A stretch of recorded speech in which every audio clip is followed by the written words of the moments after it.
The morning alarm sounded at exactly 5 o'clock, just like it did every morning. Day opened his eyes in the small room he shared with his son.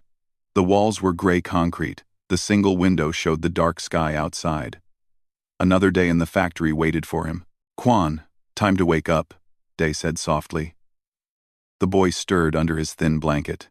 15 years had passed since the Vrix came to Earth. Day still remembered that day. The massive ships appeared in the sky without warning. They blocked out the sun over every major city. Humanity's military forces tried to fight back. The battle lasted only 3 days. The Vrix gave Earth a choice: surrender or watch every city burn. The world leaders looked at the alien weapons. Weapons that could kill millions in seconds. They looked at their own people, at the children playing in parks, at families in their homes. Then they made the hardest choice in human history. They surrendered. Day had been a soldier back then. He threw down his rifle when the order came. His wife cried with relief. They had Quan. Just a baby at the time. At least their son would live, but his wife died 3 years later. The Vrix worked humans hard in their factories. She got sick. The alien doctors didn't waste medicine on human workers. Day raised Quan alone after that. Now Quan was 8 years old, a smart boy with curious eyes. Too curious sometimes. Day worried about that. They ate breakfast in silence. Rice and some vegetables. The Vrix gave them enough food to work. Nothing more. Quan gulped down his water and grabbed his small bag. "Where are you going?" Day asked. "To see Teacher Hana," Quan said. His eyes lit up when he talked about school. Day nodded. Hana ran a secret school in the basement of an old building. The Vrix allowed basic education. Enough for humans to read work instructions. But Hana taught real things. History. Mathematics. Science. The Vrix didn't know about it. If they found out, Hana would die.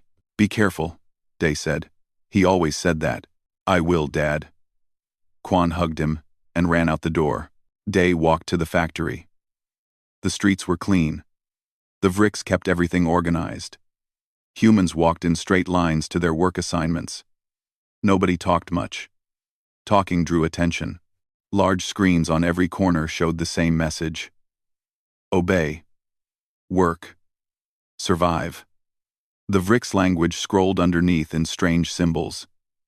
Day had learned to read some of it. Everyone had to. At the factory entrance, Vrix guards stood watch.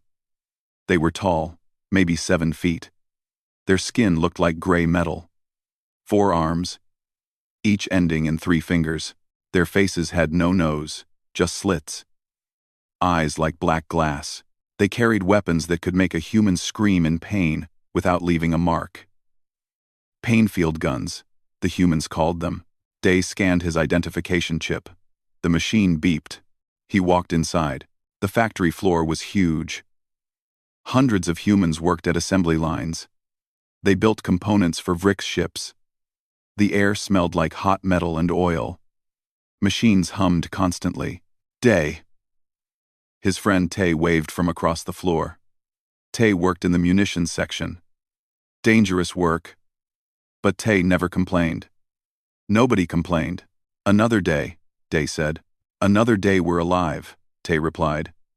It was an old joke between them, not a funny one. Day took his position at the assembly line. His job was to inspect parts as they came through. Any defect meant punishment. Not just for him. The Vrix punished entire work groups for one person's mistake. It kept humans afraid to fail. It kept them watching each other. The morning shift was long. Day's hands moved automatically. Check the part. Measure it. Mark it good or bad. Next part. Check. Measure. Mark. His mind wandered. He thought about Quan. About the things Hana taught him. She told the children the truth. That humans had chosen to surrender. That it wasn't because humans were weak. It was because they loved their children more than they loved fighting. The Vrix didn't understand that. They thought surrender meant humans were cowards. They thought fear alone kept humans under control. Commander Volth said it often enough. He was the Vrix overlord of this sector. His announcements played on the screens. Humans accepted their place, Volth would say. They know they are inferior. They are content to serve. Content. Day almost laughed at that word. But laughing in the factory drew attention. He kept working. At lunch, Tay sat next to him. They ate the gray protein bars the Vrix provided. It tasted like cardboard, but filled the stomach. Heard there was an incident in Sector 7, Tay whispered. Some man tried to steal extra food rations. What happened? Day asked. Public punishment. They used the pain fields on him in the square. Made everyone watch. His whole family, too. Day felt his stomach tighten. The pain fields didn't kill. They just made you wish you were dead. He'd seen it before. A man screaming. His body rigid. While his children cried nearby. His kids? Day asked. Had to watch. Vrix orders. Teach the lesson young, they say. Day thought of Quan, safe in Hana's classroom. Learning about Earth before the Vrix. Learning about freedom. Dangerous knowledge. But Day was glad his son knew. Even if he could never speak of it, the afternoon shift dragged on. Day's back ached. His fingers were sore. But he didn't slow down. Slowing down meant failing quota. Failing quota meant punishment. Finally, the end of shift alarm sounded. Humans filed out of the factory in orderly lines. Vrix guards watched from their platforms. Their weapons tracked the crowd. Always ready. Day walked home through the streets. The sun was setting. The sky turned orange and purple. Beautiful colors for an ugly world. He reached his small apartment. The door opened. But Quan wasn't home yet. Day felt a spike of worry. Quan was usually home by now. But sometimes, Hana's lessons ran late. He tried to relax. He waited. Made some rice for dinner. Still no Quan. Day stepped outside. Down the street, he saw other children returning from Hana's school.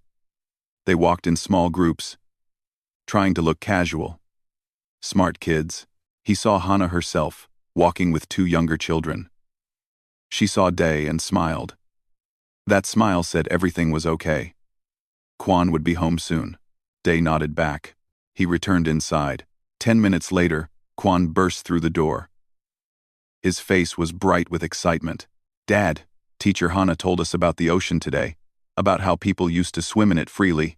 No guards, no zones, just water and sand and freedom. Day pulled his son into a hug. That sounds wonderful. Do you think we'll ever see it? The ocean? Without guards? Day wanted to say yes.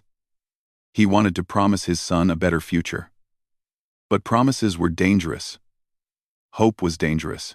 Maybe someday, he said instead. They ate dinner together. Quan talked about everything he learned. About old human cities. About art and music. About choices people used to make freely. After dinner, Day tucked his son into bed. Quan yawned. Dad, do the Vrix think we're happy? The question surprised Day. Why do you ask? Because we do what they say. We work. We don't fight. Teacher Hana says they think we accepted this life. They do think that, Day said carefully. But we didn't accept it. We just chose it over dying. That's different, right? Day looked at his son. 8 years old. Already understanding what the Vrix never would. Yes, Quan. That's very different. Good. Quan closed his eyes. I just wanted to make sure. Day watched his son fall asleep. He thought about Hana's lessons. About the truth she taught. About the thing the Vrix would never understand. Humans hadn't given up. They had made a choice.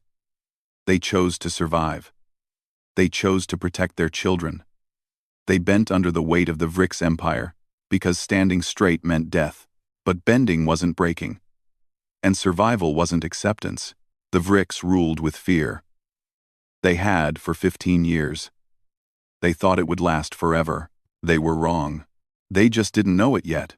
Outside, the night fell completely. The city lights came on. Guard towers glowed. Patrol ships flew overhead. Everything looked peaceful. everything looked under control. But in basements and hidden rooms, children learned the truth. Adults remembered who they used to be. And every human carried the same, silent thought. We chose to kneel, but we can choose to stand. Not today, maybe not tomorrow, but someday.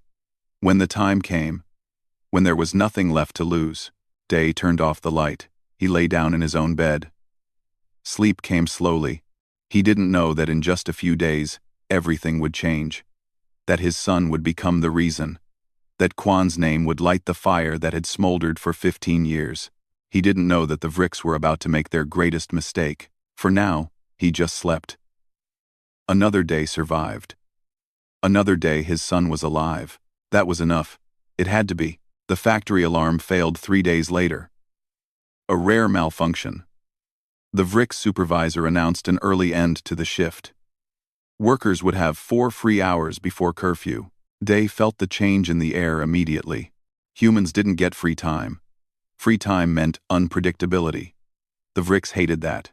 But the supervisor's orders were clear. The factory needed repairs. All humans were dismissed until the evening shift. Day walked out with the crowd. Tay caught up to him. "What will you do?" Tay asked. "Find Quan. Make sure he's safe. Smart. These free hours make me nervous. The guards will be watching extra close." They were right to worry. On the streets, Vricks patrols had doubled. Guards stood on every corner. Their pain-filled weapons were clearly visible. Day found Quan near the old market square. His son was with 5 other children. They were playing a simple game with a ball, kicking it between them. Innocent fun. The kind that used to be normal. "Dad," Quan ran over. "We have free time." "I know. Stay close to home. Don't go far. We're just playing here. Is that okay?" Day looked around. The square was open. Guards could see everything. No restricted zones nearby. "Stay where I can see you. I'll be right over there." He sat on a low wall and watched. Other parents had the same idea. A dozen adults watched their children play. A Vricks patrol walked past, but didn't stop. The children were doing nothing wrong. Saul appeared next to Day. She was a medical worker, one of the few humans the Vricks allowed to practice medicine. She carried her medical bag everywhere. "Your Quan is getting big," she said. "Too fast," Day replied. "That's good. Growing means healthy." Saul watched the children. Her face was sad. "I delivered 3 of those kids. Back when we could still smile at births. You still deliver babies." "I do. But there's no joy in it anymore. Just relief when they survive." They sat in silence. The children laughed. The sound was strange. Laughter was rare these days. Then everything changed in an instant. The ball rolled away from the playing area. It bounced toward a street marked with red paint, a restricted zone. Humans were not allowed there without permission. Quan chased after the ball without thinking. He was just a boy chasing a toy. "Quan, stop!" Day jumped up, but Quan had already crossed the red line. He grabbed the ball and turned around, smiling. Then he saw the Vricks patrol approaching fast. 4 guards. They moved quickly on their long legs. The lead guard raised his pain-filled weapon. "Violation. Human in restricted area." The guard's voice came through a translator box. It sounded flat and cold. Quan froze. The ball dropped from his hands. His smile disappeared. Day ran toward his son. "He's a child. He didn't understand. Please." The other children scattered. Parents rushed forward but stopped at the red line. Crossing it meant punishment for them too. The lead guard pointed his weapon at Quan. "Punishment protocol." "No," Saul screamed. "He's 8 years old." The guard hesitated. Standard protocol was pain-filled punishment for violations. But this was a small child. The Vricks rules were clear about children. They were future workers. Damaging them permanently was discouraged. Quan started to cry. "I'm sorry. I'm sorry. I just wanted the ball." Day reached the red line. He stopped there, his whole body shaking. "Punish me instead. Please. He's my son. Punish me." The guard looked at Day, then back at Quan. The other 3 guards moved to surround the child. One of the guards was younger than the others. Day could tell by the markings on his armor. Newer, less experienced. Subject is fleeing, the young guard said. But Quan wasn't fleeing. He was just backing away in fear, his hands up. "Quan, don't move," Day shouted. Too late. Quan took another step backward. The young guard made his decision. His finger moved on the weapon's trigger, but he didn't activate the pain field setting. In his panic, in his inexperience, he activated the lethal setting. The weapon fired, not the invisible wave of a pain field. A visible bolt of energy. It hit Quan in the chest. The boy flew backward. He hit the ground hard. Smoke rose from his shirt. Time stopped. Day heard someone screaming. It took a moment to realize the sound came from his own throat. He crossed the red line. He didn't care anymore. Guards could shoot him too. He ran to his son. Quan lay on the ground. His eyes were open. Blood spread across his chest. The smell of burned flesh filled the air. "No, no, no." Day fell to his knees. He pulled Quan into his arms. Sol was there a second later. She had crossed the line too. Her medical bag opened. Her hands moved fast. "Quan, can you hear me?" She pressed bandages to the wound. The boy's lips moved. "Dad, I'm here. I'm here. You're going to be okay." But Day knew. He could see it in Sol's face. The wound was too severe. The Vrix guards stood in a circle around them. The young guard who fired lowered his weapon. Even through his alien features, something like confusion showed. "Medic error, wrong setting," the lead guard said into his communicator. "Requesting supervisor." Sol worked frantically. Her hands were covered in blood. Quan's blood. "Come on, stay with us." More humans had gathered. They stood at the red line, watching. Silent. Horrified, Quan coughed. Blood appeared at the corner of his mouth. His hand reached up and touched his father's face. "Dad." The question broke something in Day. "No, you're strong. You're going to be fine. It doesn't hurt anymore. That's good, right?" Sol's hand stopped moving. She looked at Day. Her eyes said everything. "I love you, Quan. So much." Day's tears fell on his son's face. "Love you too." Quan's voice was barely a whisper. "Tell Teacher Hana. I remembered everything she taught us. About being human." Then Quan's hand fell. His eyes stayed open but saw nothing. The light in them went out. Day felt his world collapse. He pulled his son close and rocked back and forth. A sound came from deep in his chest. Not words, just pure grief. Sol closed Quan's eyes with gentle fingers. Her own tears flowed freely. A Vrix supervisor arrived. Commander Volth himself. His tall form towered over the humans. "Report," he demanded. The lead guard explained. "A child, a restricted zone, a fleeing subject, an accidental lethal discharge." Volth looked down at Day holding his dead son. The commander's face showed no emotion. Vrix didn't feel emotions the same way humans did. The guard made an error. "He will receive retraining," Volth said. "The human child violated restricted zone protocols. The incident is regrettable, but resulted from the violation." Day looked up at him. Through his tears, through his grief. Regrettable? The child should not have entered the restricted zone. Human children are taught the rules. He was 8 years old. He was chasing a ball. Rules exist for all humans. Age is not an exception. Sol stood up. Blood covered her clothes. "You're not going to punish the guard?" "He killed a child." To said, "The guard will be retrained. The lethal setting should not have been used. But the child created the situation through his violation." More humans had gathered. Dozens now. They lined the red boundary.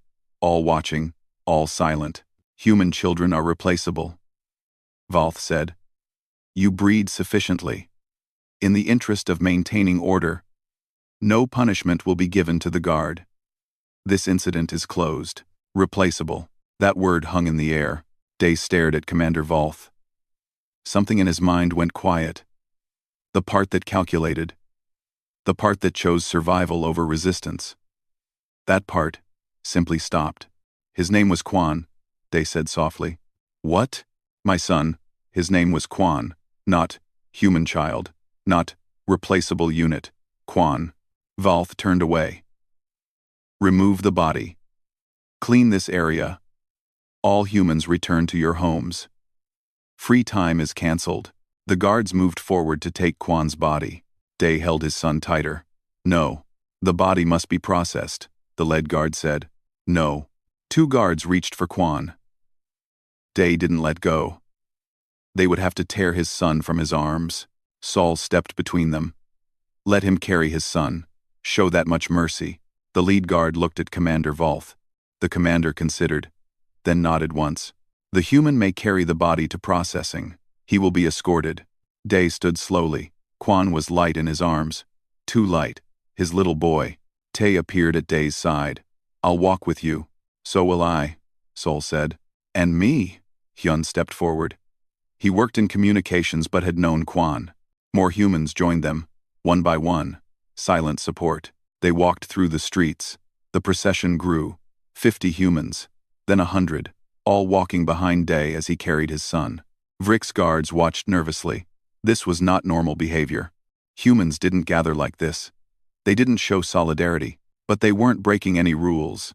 Just walking, just grieving. At the processing center, Day finally laid Quan down. He kissed his son's forehead one last time. I'm sorry, he whispered. I'm so sorry I couldn't protect you. The humans filed out. But they didn't disperse. They gathered in the square outside, still silent, just standing together. Commander Volth watched from a tower. He didn't understand what he was seeing. Humans standing together. Not in rebellion. Not in violation. Just standing. It made him uneasy. It should have. Because in that crowd, something changed. The silent math that every human had been doing for 15 years. The calculation that said survival was worth submission. That math was being recalculated. One child's death. One word. Replaceable. That was the mistake. The Vricks had ruled through fear. But they had forgotten something important. Fear only works when people have something left to lose. And in that moment, in that crowd of silent humans, many of them started to wonder, what exactly did they have left? What were they protecting by staying quiet? Day walked home alone after midnight. His empty apartment waited. Quan's bed, still unmade from that morning. His small bag for school, his few toys. Day sat on the edge of his son's bed. He didn't cry anymore. He was beyond tears. He just sat. In the darkness. Holding his son's pillow. And in his chest, something very old awakened. Something he thought he had buried 15 years ago, when he threw down his rifle. It wasn't hope. Hope was gentle. This was something else. Something darker. This was rage. Teacher Hana heard about Quan before dawn. The underground network moved information fast. By sunrise, every human in the sector knew. A child. A ball. A guard's mistake. Commander Volth's words. Replaceable. Hana stood in her small apartment and cried. She had taught Quan for 2 years. Watched him learn. Watched his eyes light up when he understood something new. He asked the best questions. Always thinking, always curious. Now he was gone. She dried her tears. There was work to do. She sent messages through the network. A memorial. Tonight. In the market square where Quan died. The Vricks would not approve, but they hadn't specifically forbidden it either. Humans were allowed to gather for processing the dead. This would be that. Just more public than usual. Word spread quickly. By noon, everyone knew. By evening, hundreds of humans walked toward the market square. Day had not gone to work. He sat in his apartment. Tay came to check on him 3 times. Each time, Day just shook his head. He couldn't speak. The memorial is tonight, Tay said. Hana organized it. You should come. Day didn't respond. He was your son. People want to honor him. Still nothing. Tay left. He would try again later. At sunset, the square filled with humans. They came quietly. No chanting. No anger. Just people. Standing together. Holding small candles. Hana stood at the center. She had brought a picture of Quan. His school photo from last year. He was smiling in it. That bright, curious smile. We gather for Quan, she said simply. A child. A student. A son. The crowd was silent. The Vriks say we are replaceable. That our children are just future workers. Numbers. Units. Hana's voice was steady but her hands shook. But we are not numbers. We are human. And Quan was precious. Saul stepped forward. I delivered Quan 8 years ago. His mother cried with joy. His father held him like he was the most valuable thing in the universe. Her voice broke. Because he was. Others spoke. Quan's friends. Neighbors. People who barely knew him but knew what his death meant. The memorial grew. More people arrived. The crowd swelled to over 1,000. Vriks guards watched from the edges. They were nervous. This was unusual. But no rules were being broken. The humans weren't violent. Just standing. Speaking quietly. Holding candles. Commander Valth received reports. 1,000 humans gathered in Market Square 12. For what purpose? A memorial. For the child from yesterday. Valth considered this. Humans had never done this before. Not on this scale. Are they violating any protocols? Quote, No, Commander. They are peaceful. Monitor them. If they disperse by curfew, take no action. But the humans didn't disperse. Curfew came. They remained. The candles burned in the darkness.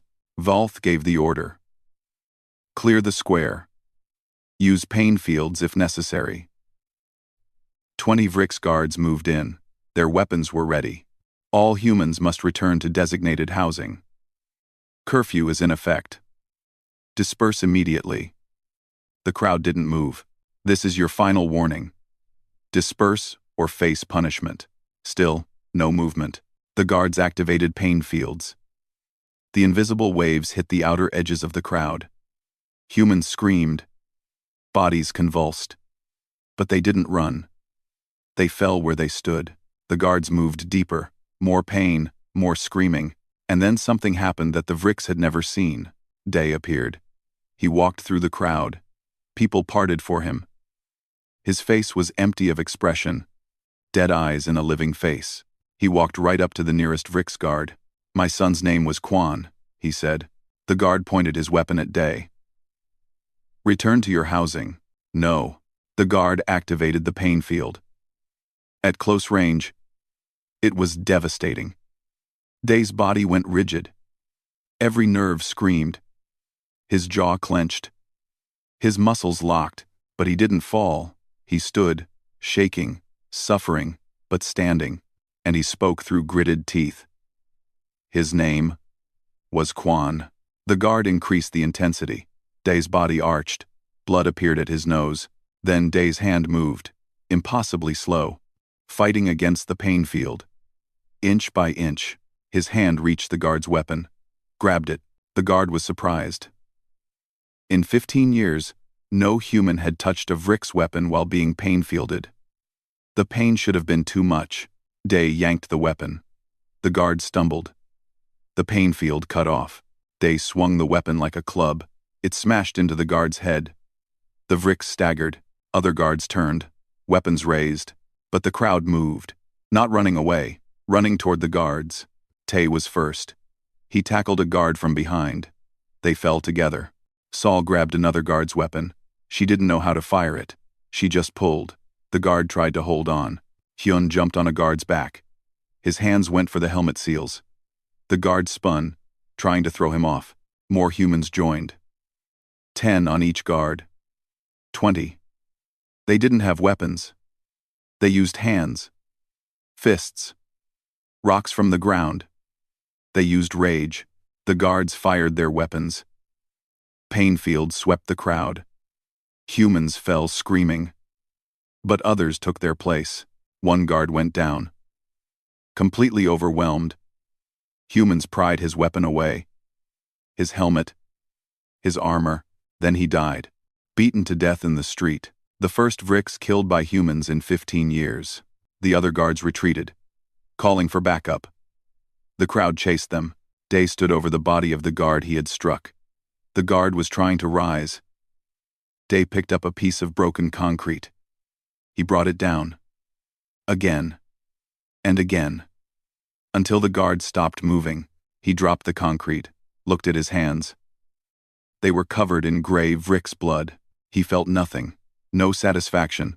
No horror. Just nothing. Day. Tay grabbed him. We have to move. More guards are coming. Let them come. If you die, Quan's death means nothing. Come on. That reached him. Day nodded. They ran. The crowd scattered. Vrix reinforcements arrived to find 2 dead guards.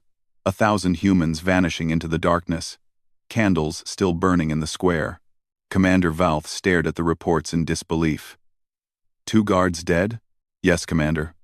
The humans attacked when ordered to disperse. That's impossible. Humans don't attack. They submit. Not anymore, Commander. Valth accessed the security footage. He watched the memorial. The crowd. Day walking forward. The guards using pain fields. Then the violence. He watched humans fight through the pain. Watched them swarm trained soldiers. Watched his guards die. What changed? He asked. His second officer had no answer. Valth rewound the footage. Watched Day again. Saw the moment when the man's face showed no fear. No pain. Just emptiness. Send this to Vrix High Command, Valth ordered. Tell them we have an uprising situation. While Valth sent his reports, something else was happening in the human network. Yuna worked in the communications hub, low-level maintenance. The Vrix didn't know she was one of the best hackers from before the invasion. She kept that skill hidden. Until tonight, she accessed the Vrix network. Found the files Sol had been keeping. Documentation of every human child killed by the Vrix over 15 years. 127 names. Yuna added Quan's name to the list. Then she broadcast it. Every screen in the sector. Every device. Every channel. For 5 minutes, before the Vrix could shut it down, every human in the sector saw the list. 128 children. Their names, their ages, how they died, accidental discharges, work-related incidents, punishment complications. The Vrix had killed children for 15 years. Small numbers, spread out over time. Easy to hide, but now everyone knew. In apartments across the sector, humans read the list. Parents held their own children tighter. Those who had lost children saw their names, realized they weren't alone. The anger spread like fire. Mi sat in her small room in the worker dormitories. She had been a scientist before. Now she assembled components in a factory, but she remembered everything about biology, about chemistry, about the Vrix physiology she had studied when they first arrived. She looked at the list. Saw her own daughter's name. 5 years old. Dead in a factory accident 3 years ago. The Vrix said it was unavoidable. Now Mi knew better. She started making notes. Calculations. The Vrix had biological weaknesses. She knew what they were. Jin worked in the shipyards. He repaired Vrix vessels. He knew every system. Every vulnerability. Places where a small sabotage could cause major failures. He saw the list, started his own notes. Across the sector, in thousands of apartments, similar things happened. Humans who had been just surviving started planning, started thinking about resistance. The Vrix had made their mistake. They thought killing one more child would be like all the others. But they had said the word that changed everything. Replaceable. And now humans were asking themselves a question. A simple question that terrified the Vrix when they finally understood it. What do we have left to lose? Day sat in a basement with Tay and a dozen others. They were fugitives now. Couldn't go home. The Vrix were searching for everyone who had been at the memorial. What do we do? Someone asked. Day looked up, his empty eyes focused. We fight. Fight how? They have weapons, ships, armies. We fought them before, Day said. 15 years ago. We had the advantage. Better technology in some areas. Better tactics. We were winning the battle for Earth. Then we surrendered, Tay said. We surrendered because they threatened our cities. Our children. We chose to kneel to save lives. Day's voice was flat. But they killed our children anyway. They've been killing them all along. So what did we save? The room was silent. You're talking about war, someone said. We'll die. We're already dying. Just slowly. Quietly. Day stood up. I'm done dying. Quietly. You're one man. Angry about his son. The rest of us have families still alive. Day nodded. Yes. You do. And the Vricks think those families keep you obedient. Maybe they're right. Maybe I'm the only one angry enough. He walked to the door. Where are you going? Tay asked. To find the old weapons caches. The ones we buried before the surrender. Someone has to remember where they are. That was 15 years ago. The Vricks probably found them. Maybe, maybe not. Either way, I'm done living on my knees. Day left. Tay watched him go, then looked at the others. He's going to get himself killed, someone said. Probably. Tay stood up. But he's right about one thing. They took everything that mattered. What are we protecting by staying quiet? Our lives. Are these lives worth protecting? Tay asked. Working until we die? Watching our children grow up as slaves? Maybe Day isn't crazy. Maybe he just figured it out first. Figured what out? That we're already dead. We died 15 years ago when we knelt. We just haven't stopped moving yet. Tay left to follow Day. One by one, others followed. By morning, Commander Volth had a new report. 23 humans have disappeared, suspected to be forming an active resistance cell. 23? From a population of 2 million? Volth relaxed. That's statistically insignificant. Find them. Execute them publicly. The rest will fall back in line. Yes, Commander, but Volth was wrong. It wasn't 23. The network was larger, the anger deeper. In basements and secret rooms, humans were gathering, planning, remembering who they used to be. The Vricks had ruled with fear for 15 years. They thought they had broken humanity's spirit. They were about to learn the difference between submission and surrender. And they were about to learn that when humans had nothing left to lose, they became the most dangerous creatures in the galaxy. Not because they were fearless, but because they were done being afraid. Day remembered exactly where the cache was buried. He had helped bury it himself, 15 years ago. The final act before surrender. Hide the weapons. Just in case of this. The location was under an old industrial building, abandoned even before the invasion. Tay followed him there. Then 6 others. By the time they reached the site, their group had grown to 15. How do we dig without the Vricks noticing? Someone asked. We dig at night, quietly. Day pulled aside a section of debris. And we hope they haven't found it. Quote, they dug with their hands, with pieces of metal, hour after hour in the darkness. Vricks patrols flew overhead but didn't stop. Finally, Day's hand hit something solid. Metal.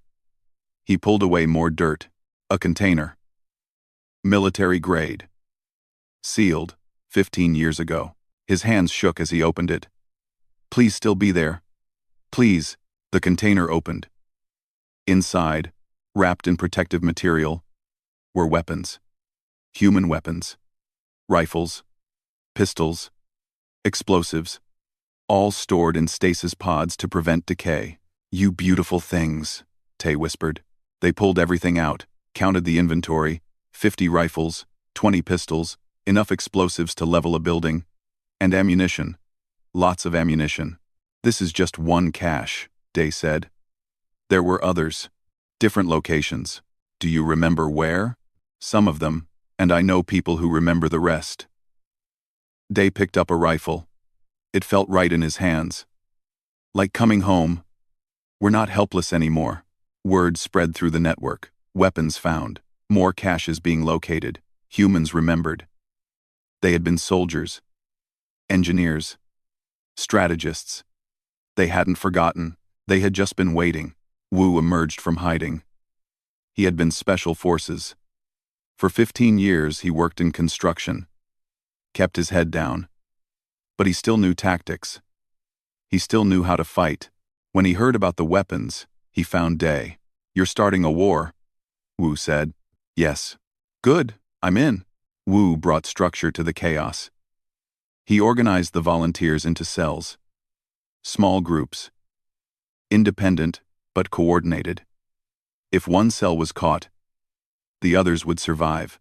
"The Vrix have better weapons," Wu explained to a group of 50 humans. "Better armor. Better ships.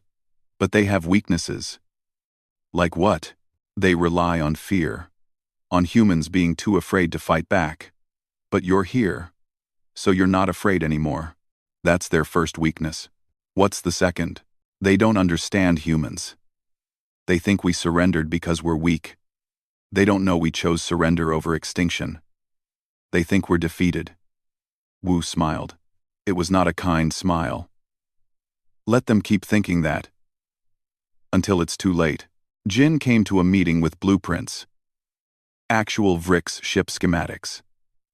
He had memorized them over years of repair work. "Look here." He pointed to a system diagram. "This is their main power coupling. It's protected, but not perfectly. A small charge here would cause a cascade failure." "How small?" 20 grams of the right explosive. "We have that. Then we can ground their ships. Without air support, the Vrix are just soldiers. And we outnumber them." Mi brought different knowledge. She had been studying Vrix biology in secret, using medical access Sol provided. "They breathe oxygen like us," Mi explained. "But their metabolism processes it differently. There's a compound I can make. It's harmless to humans. But to Vrix, it's a respiratory irritant. Not lethal, but disabling. How do we deploy it?" "Their ventilation systems. I need access to a Vrix building. Just 10 minutes. We can arrange that." The resistance grew. Not just fighters. Everyone contributed. Yuna and Hyun worked on communications. They built a network that the Vrix couldn't monitor. Sung joined them. He had been a signals intelligence officer before. Now he used those skills to intercept Vrix transmissions. "They're calling for reinforcements," Sung reported. "Commander Valth is worried. He's telling High Command that humans are showing unprecedented resistance." "How long until reinforcements arrive?" 3 months. Maybe 4. The Vrix Empire is large. Earth is just one planet. Then we have 3 months to make them regret coming here. The first coordinated attack happened 2 weeks after Quan's death. 3 Vrix patrols. 3 different locations. All within 10 minutes. Jin's team sabotaged the patrol ships. Small charges on the power couplings. The ships landed for routine checks. When they tried to take off, the power failed. Ships crashed. Mi's team deployed the respiratory compound in a Vrix barracks. 20 guards went down, choking and unable to fight. The humans who worked there walked out. Just left. Went into hiding. Wu led a direct assault on a weapons depot. His team moved fast. They killed 6 guards. Stole equipment. Disappeared before reinforcements arrived. Commander Valth watched the reports with growing concern. 3 attacks. Simultaneous. Coordinated. "The humans have organization now, Commander." "How?" "We control their communications.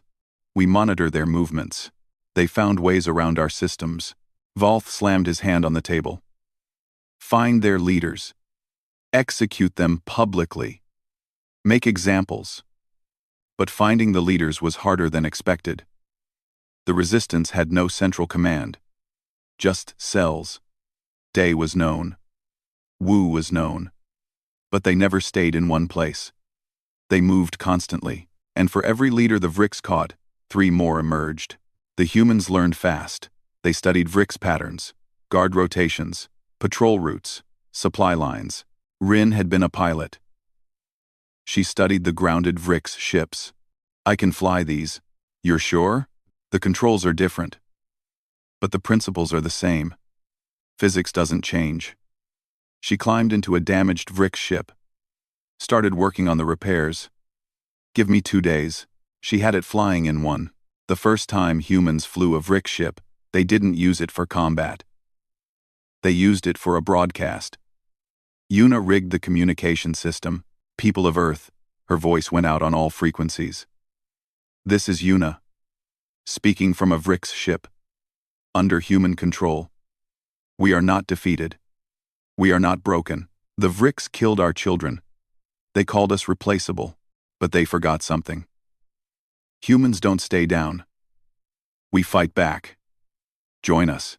The broadcast lasted 3 minutes before the Vrix jammed it. But 3 minutes was enough. Across the planet, other sectors heard it. Humans flying a Vrix ship. Humans fighting back. Uprisings started in other cities. Other countries. The resistance spread. The Vrix hadn't expected this. 15 years of peace. 15 years of obedient workers. Then one dead child, and everything collapsed. We don't understand, Volth's second officer said. The child's death was regrettable, but we've had incidents before. Why now? Why this response? Volth had been thinking about that. He watched the footage of the memorial again. Listened to his own words. Human children are replaceable. That word, Volth said quietly. Replaceable. I told them their children were replaceable. They are, from a population management perspective, but humans don't think like that. Volth was beginning to understand. Too late. But he was understanding. When we first arrived, humans had military superiority in some areas. They were winning battles. Then we threatened their cities, their children, and they surrendered immediately. Yes, they're weak. No. Volth stood up. They're not weak. They made a strategic choice. They chose to save their children over winning the war. That's not weakness. That's priority. I don't understand. Neither did I. But now I see it. Humans surrendered to protect their children. They became slaves to keep their children safe. For 15 years, they endured everything because they thought their submission bought their children's safety. And then we killed a child and called them replaceable. We told them the one thing they were protecting had no value to us. Volth felt something he rarely felt. Fear. We removed their reason for submission. Commander, we've been ruling humans with the wrong threat. We thought fear of death controlled them. But they're not afraid of dying. They're afraid of losing their children. Volth looked at the reports, the spreading uprisings, and now they have nothing left to lose. Commander Volth sent an urgent message to Vrix High Command. Situation on Earth is critical. Recommend immediate reinforcements. Multiple sectors in open rebellion. The response came 3 days later. Maintain control. Reinforcements en route. Estimated arrival. 93 planetary rotations. 3 months. Volth had to hold for 3 months. He increased patrols, doubled guards, implemented harsh curfews, but the attacks continued. Humans hit supply convoys, stole food, weapons, medicine. They attacked communication towers, power stations, anything that supported Vrix control. And they were brutal. The Vrix had ruled with fear. Now, humans returned that fear. Guards disappeared. Were found days later. Dead. Often in ways that sent messages to other Vrix. They're becoming monsters, one Vrix officer said. No. Volth corrected. We're seeing what they always were. We just kept them contained. We mistook their restraint for weakness. The war escalated. Vrix used heavy weapons, leveled buildings where they suspected resistance cells. Hundreds of humans died, but thousands more joined the resistance. Hana turned her secret school into a recruitment center. She taught children and adults history, truth, combat basics. The Vrix think we surrendered because we couldn't fight, she told her students. But we surrendered because we chose life over victory. They changed that equation. Now we choose victory or death. Either is better than what they offer. Seoul's medical network kept fighters alive. She trained field medics, taught basic surgery. Every human learned to treat wounds, to save lives. We're not just fighting, Seoul said. We're surviving. And survival is an act of resistance. 6 weeks after Kwan's death, Day led a raid on a Vrix command post. His team of 30 humans attacked at night. They used the Vrix's own tactics. Fear, speed, violence. The guards fought back. Day took a wound to his shoulder. Didn't slow down. He reached the command center. Found Vrix officers inside. They raised their hands, tried to surrender. Day thought of Kwan. Of the guard who shot him. Of Commander Valth's words. Replaceable. He didn't accept their surrender. When the sun rose, the command post was in human hands. 18 Vrix were dead. Day's team had lost 9 fighters. They held the position for 3 hours, used the Vrix communication equipment to broadcast coordinates of other Vrix positions. Then they destroyed everything and left before reinforcements arrived. The Vrix casualties were mounting. 200 dead in 6 weeks. For an empire that had lost maybe 50 soldiers in the entire invasion, this was catastrophic. They're winning, Valth's second officer said. No. We still have superior numbers. Superior weapons. When reinforcements arrive, we'll crush them. If we last that long, Valth didn't respond. Because his officer was right. The humans were learning, adapting, growing bolder. And the worst part was the Vrix couldn't negotiate. They had nothing to offer. The humans weren't fighting for better conditions. They weren't fighting for rights or freedom. They were fighting for revenge. For dead children. For 15 years of suppressed rage. You couldn't negotiate with that. You could only fight it, or die to it. Day stood on a rooftop, looking at the city. Smoke rose from a dozen locations. Vrix ships circled overhead, but fewer than before. Humans had shot down 17 ships. Tay joined him. Reinforcements arrive in 7 weeks. I know.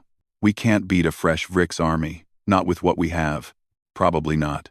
So what's the plan? Day smiled. It was the first time he'd smiled since Kwan died. It was not a happy smile. Make them pay so much in blood that even when they win, they lose. Make Earth so costly that the Vrix Empire decides we're not worth it. Make them remember that humans are not slaves. We're wolves, and when you hurt our cubs, we bite. That's not a plan. That's suicide. Maybe. But it's also the truth. And Kwan deserved to die in a world that fought back. Day looked at his friend. We knelt for 15 years. I'm done kneeling. I'd rather die standing. Tay nodded slowly.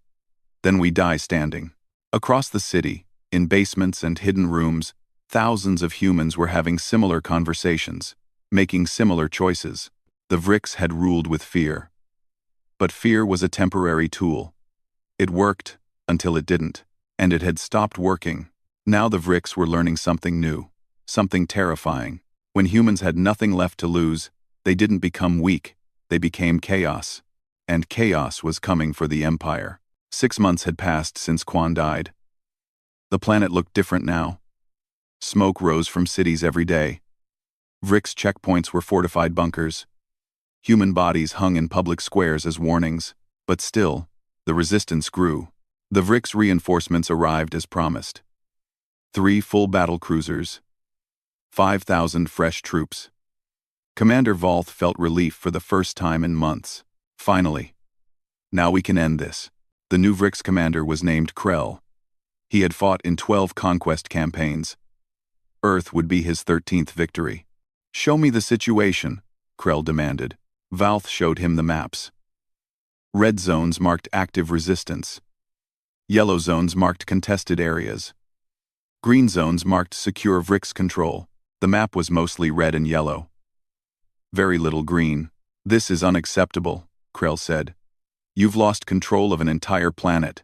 The humans are more difficult than expected. They're slaves. How difficult can they be? Krell studied the tactical reports. I'll have this cleaned up in a month.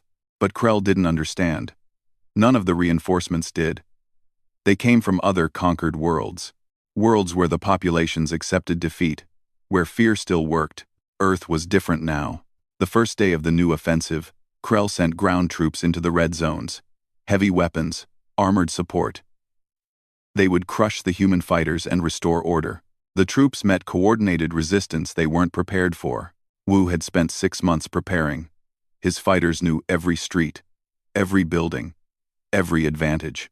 The Vrix soldiers advanced in formation. Professional, disciplined, explosives buried in the streets detonated. Buildings collapsed. The formation broke. Human fighters appeared from everywhere. Rooftops, windows, sewers.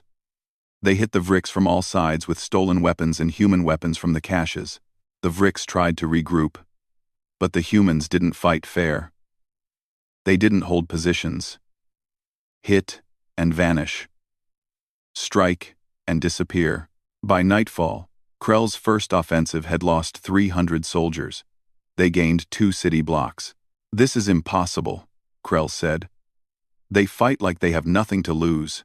They don't, Valth replied quietly. That's what I've been trying to tell High Command. These humans are different. We took everything from them. Then we'll take their lives. That's what they want. They're not afraid of death anymore. Krell didn't believe it. He sent more troops, heavier weapons. The Vrix Empire had never lost a conquered world. Earth would not be the first, but Earth fought differently than any world before.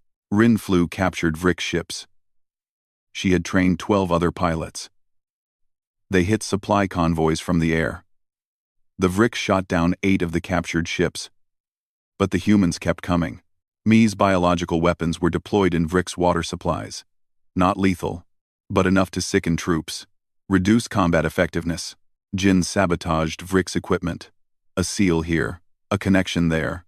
Things that would fail at critical moments. Yuna's network kept humans coordinated. The Vrix tried to jam communications. But Yuna had built redundancies. Old radios, human runners, even signal fires. They're using primitive technology, a Vrix officer complained. We can't track it. Then adapt, Krell ordered. But adapting took time. And time was on the humans' side. Every day the war continued. More humans joined. Every Vrix soldier killed became a symbol. The war was brutal. Humans died by the thousands. Entire neighborhoods were leveled by Vrix bombardment. Public executions happened daily, but the resistance didn't break. It grew. Hana's network spread across continents. Secret schools became recruitment centers. Children learned to fight alongside adults. The Vrix had made enemies of an entire generation. This isn't sustainable, Valth told Krell. We're winning battles but losing the war. That makes no sense. Look at the numbers. We've killed 20,000 humans in 6 months, but the resistance has grown from dozens to tens of thousands. For every human we kill, 5 more take up weapons.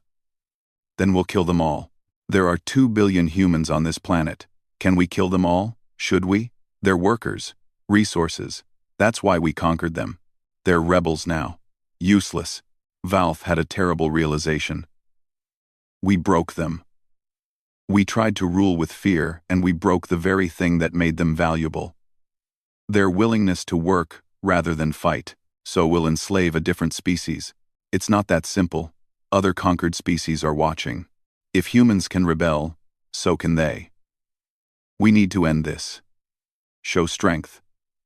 Restore order. I'm open to suggestions. Valth had none. This situation was unprecedented. Day stood in what used to be a factory. Now, it was a resistance stronghold. 30 fighters gathered around him. They looked different than 6 months ago. Harder. Scarred. Many were young. Too young for war. But war didn't care about age. Vrix reinforcements have been here for 3 weeks, Day said. They've pushed us out of several zones. We've lost people. The room was silent. They knew. They'd been there. But we've held. The Vrix expected to crush us in days. We're still here, still fighting. He said his son's name often. A reminder. Why they fought. What they'd lost. What's the plan? Tay asked. Commander Krell has established his headquarters in the old government building. Fortified. Heavy security. 60 guards minimum. Suicide to attack it. Yes. It probably is. Day smiled. So we're going to do it anyway. The room erupted in questions. Arguments. It was madness. They'd all die. Wu stood up. Everyone quiet. The room fell silent. Day's right. We need a big move.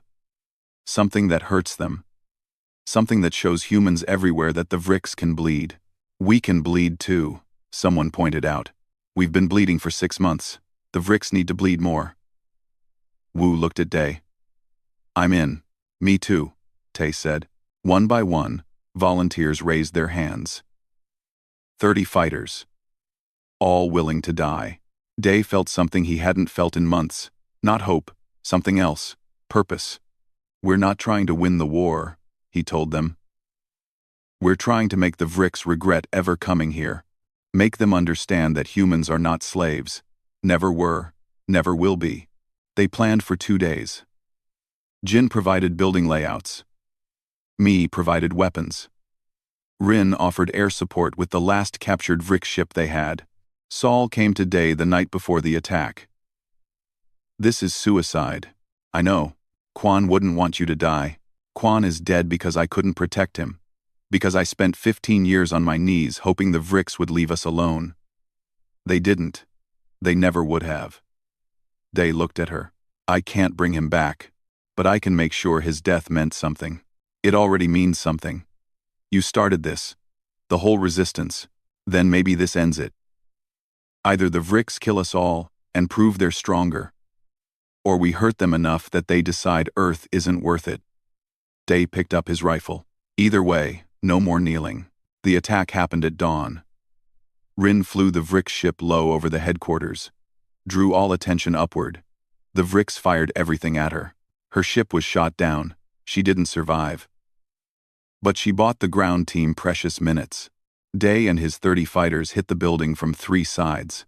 They moved fast, used explosives to breach the walls. The guards responded immediately.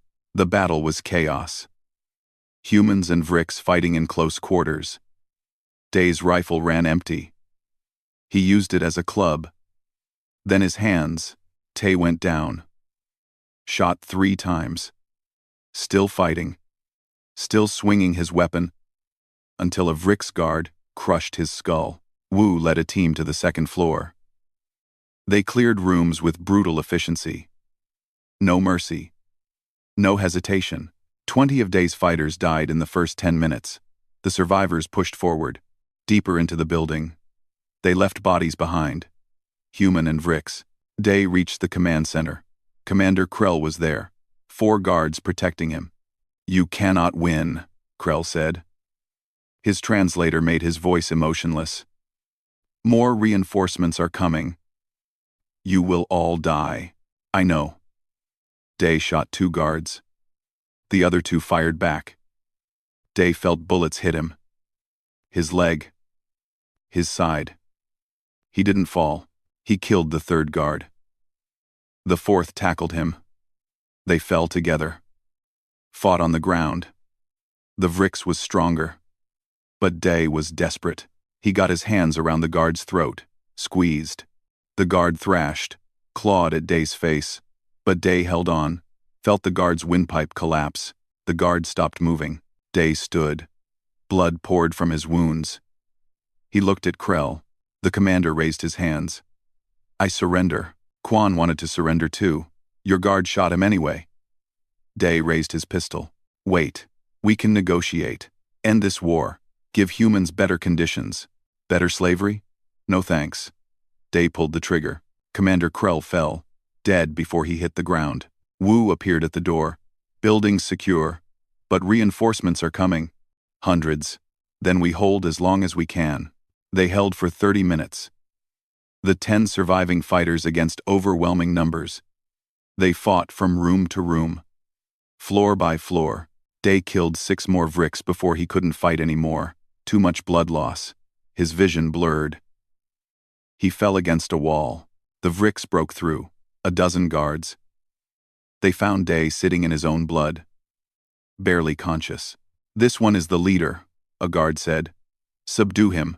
Command wants him alive." They pulled Day to his feet. He couldn't stand. They dragged him out. Outside, the building was surrounded. Vricks soldiers everywhere. Human bodies lay in the street.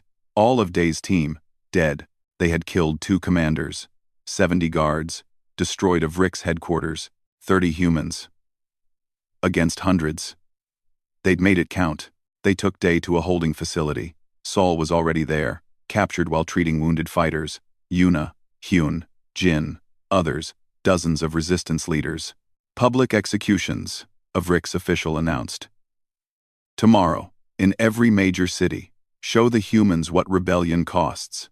That night, in cells across the sector, resistance fighters waited to die. Some prayed. Some cried. Some just sat in silence. Day thought about Quan. About his son's smile. About the life he'd never have. The freedom Earth had lost. But he also thought about the resistance. About how it had spread. About humans fighting back across the planet, across the colonies. The Vricks could execute him, execute all the leaders, but the idea was loose now. The knowledge that humans could fight, could hurt the Vricks, could die standing instead of living kneeling. You couldn't execute an idea. Morning came. They took the prisoners to the public squares. Thousands of humans were forced to watch. Vricks guards everywhere, weapons ready.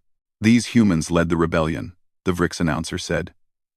"They killed our soldiers, destroyed our property, brought chaos. Now they will die. Let this be a lesson." They executed the prisoners one by one. Sol first. Then Hyun. Then Jin. Each name announced. Each death public. The Vricks expected the watching humans to be cowed, frightened back into submission. Instead, something else happened. As each name was called, the crowd responded. Quietly at first. Then louder. "Quan," someone said. "Quan." Another voice joined. "Quan." More voices. "Quan!" The crowd chanted the name. A child's name. The reason for all of this, the Vricks tried to silence them. But the chant grew. Thousands of voices. One name. They brought Day out last. He could barely walk. But he held his head up. The Vricks official read the charges. Murder of Commander Volth. Murder of Commander Krell. Leading armed rebellion. Destruction of military assets. The sentence is death. Day looked at the crowd. At the humans chanting his son's name. He smiled. His name was Quan. Day said clearly. "Remember that. Remember all of them. Every child you killed. Every life you thought was replaceable.